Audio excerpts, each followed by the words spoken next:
Emily Montila, Yes. Senior Skincare Buyer for Space NK. Personally, so excited to interview you, so thank you so much for coming. Thank you for having me.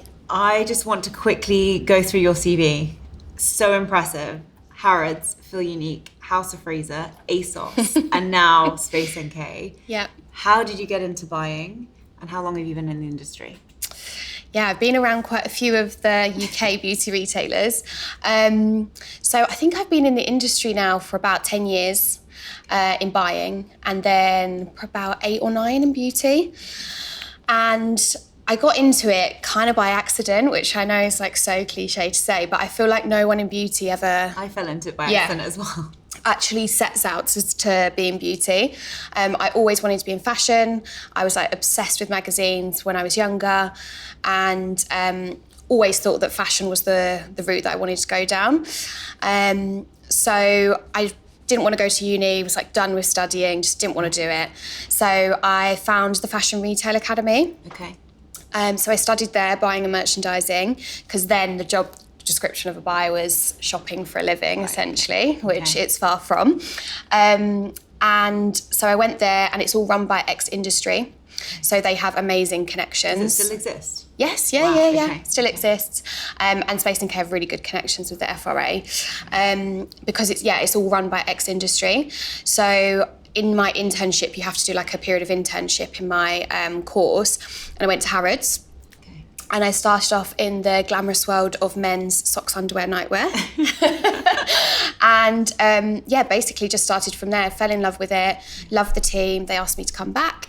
And then promotion came up in beauty. And at the time I was like, I don't even get how you can like buy beauty. I didn't just understand whatsoever. And then joined the team and basically just never looked back since then. Climbed your way up. Yeah, and basically just kind of at each point, at each different place, I've, kind of stepped up, or it's been like an opportunity for a promotion. So I've worked at some amazing places, but Space NK is definitely my home. I've been here now for a year, and I love it. And across the 3 main categories in beauty, so there's fragrance, makeup, and skincare. Why skincare? Oh, it's just, I love, because the thing is, fragrance is an amazing category to work on because, just the product is beautiful. Makeup is super fun. Like, it obviously evolves all the time with different trends. But with skincare, it's a lot more personal. And there's a lot of product out there. Obviously, a lot of things are really targeted as well. But the innovation, and the technology is what you get in skincare that you don't necessarily get. Like, you do to some extent in makeup, and fragrance. But skincare is where you obviously see the most advancements in the technology. And it's really personal. So, No, I see that. And in terms of, I get sent product, but I can't imagine how much product you get sent every week. How many brands send you things? What is your desk like? Well, my desk is pretty busy, and I get told off at work by our office manager quite often. I think we probably get about, across the team, 30 to 50 products a week on the desk. Sometimes it might be quite light, and then other times there'll be loads of new launches. At Christmas in particular, or around September, there's a ton of product. How do you actually, honestly, do you try them all, or there's some where you just, I know, you already know what's good for your skin? How do you filter it through? So for me, it's, in skincare in particular, it's really tricky because I only have one face, and you can't use multiple skincare products on your face at one time, or flip between different skincare products, because it's really damaging for your skin. So I'm obviously very lucky in that the team I have around me are equally as, knowledgeable and excited about beauty. So the team try a lot.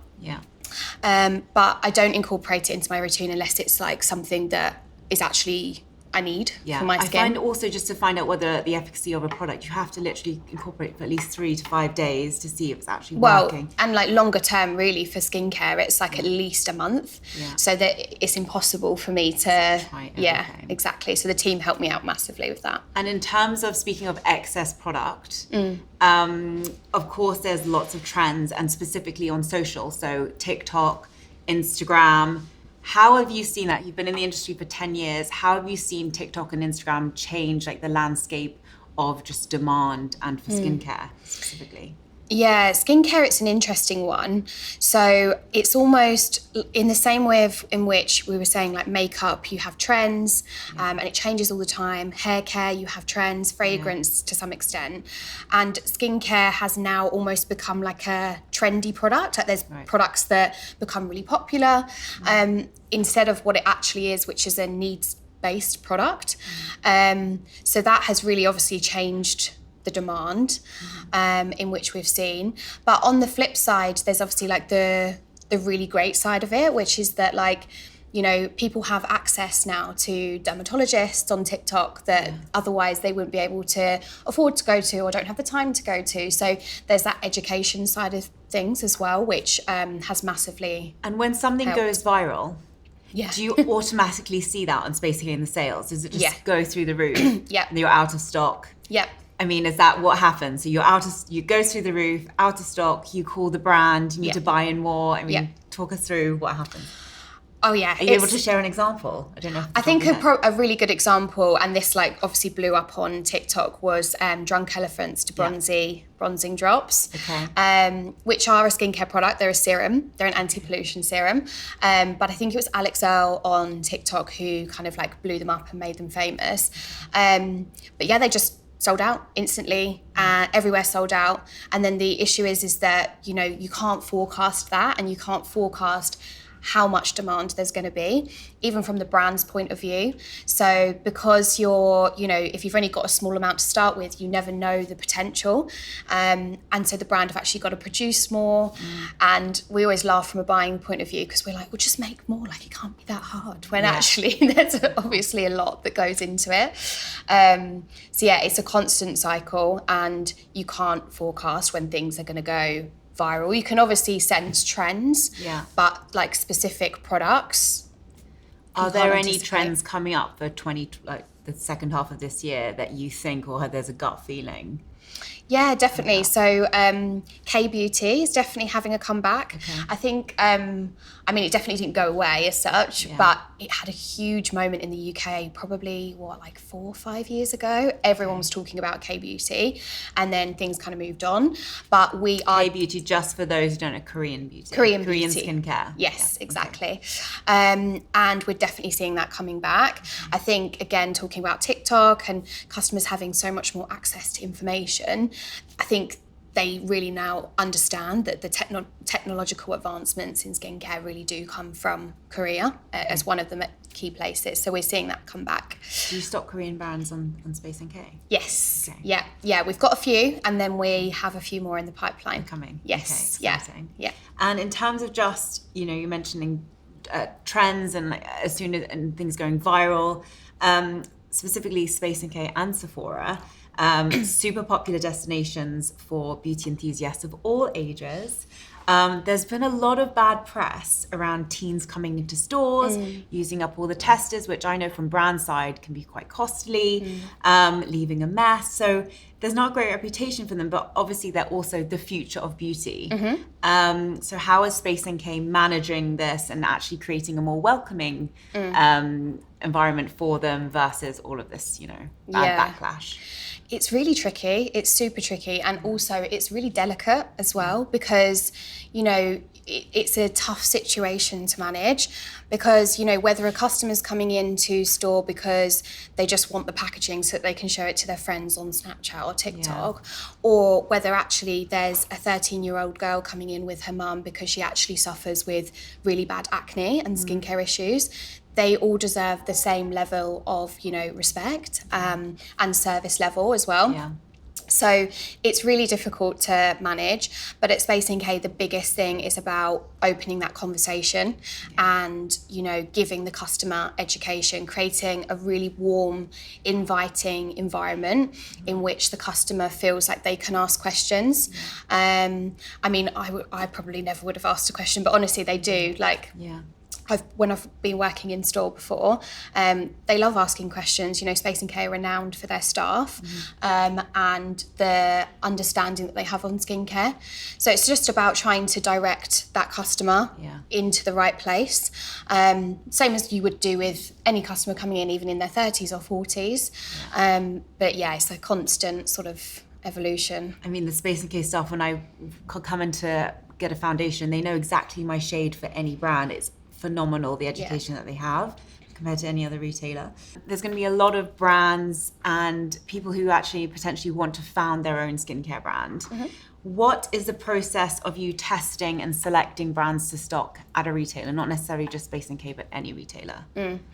There's not like, in terms of what we're looking for, because we always get asked this question, there's not like a definitive list of what we look for. I think it's mainly for us at Space & K, it always starts with the customer.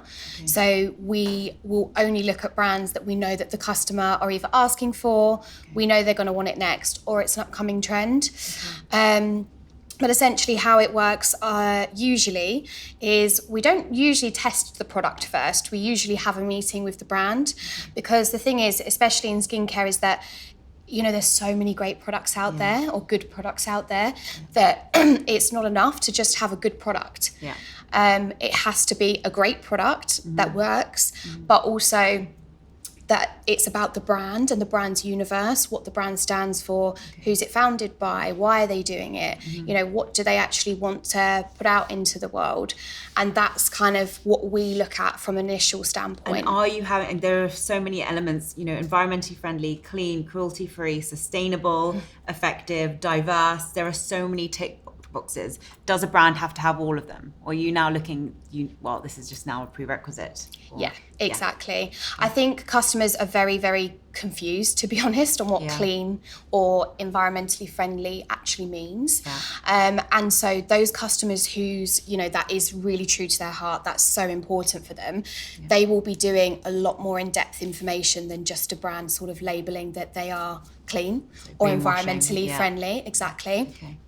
And the other things in terms of, you know, like cruelty-free and sustainable, that is, you know, it's an expectation. It's not something that we would look at a brand and say, oh, that's you know, like a really good USP for them. That is, the customer expects that now. Okay. And then moving into some personal questions, which I'm dying to ask. What products are in your handbag right now? Right now. Right now. So, I mean, get them out. Gosh. Please. Right. So, let's have a look. I mean, of course, Summer Fridays, Lip Butter Balm. So this is in the iced coffee shade, which was one of their Christmas limited edition ones, which, incredible. Have you tried Summer Fridays? Love. Obsessed. Aligned with you on that one. We've got Slip Scrunchie. I mean, can't do without. No hair damage. And then Rhodial Lip Oil. Have you tried this? Haven't tried that. Oh my God, it is so good and smells amazing. I'm obsessed. And then finally, what else have I got? Tatcha blotting papers. We were talking about these earlier. Cannot go anywhere without these. Essential. And I mean, there's probably about 5 other lip products in here, but. Then taking to what's at home, 3 favorite skincare products that you swear by, that you keep on returning back to. So I had to think long and hard about this because I get to try so much. I'm really lucky in that way. But the 3 things that I always go back to, Kate Somerville Goat Milk Cleanser. Good one. Gentle. Just incredible. Dermalogica Milk Foliant. Or Microfoliant. Amazing at exfoliation. And then Tatcha Indigo Overnight Repair. It's like one of the best products ever. And just to be clear, these brands haven't asked you to mention them. You're not being paid. Just to make sure that audience know that is totally unsponsored. And then lastly, are there any skincare brands or products that you've recently thought this is like you've fallen in love with that are new? You've added in. So who have we got? So recently, I say recently, it was about a year ago, we introduced a brand called Rome into our assortment at Space & K. British brand, founded by Joanna Elner, absolutely amazing. And she's recently launched her second product, which is the Three Suns cleansing balm. Oh my God, it is really stunning. I love Emma Hardy, like nothing can knock. See, it's not a balm in like that kind of oily texture. It's more of like a creamy balm.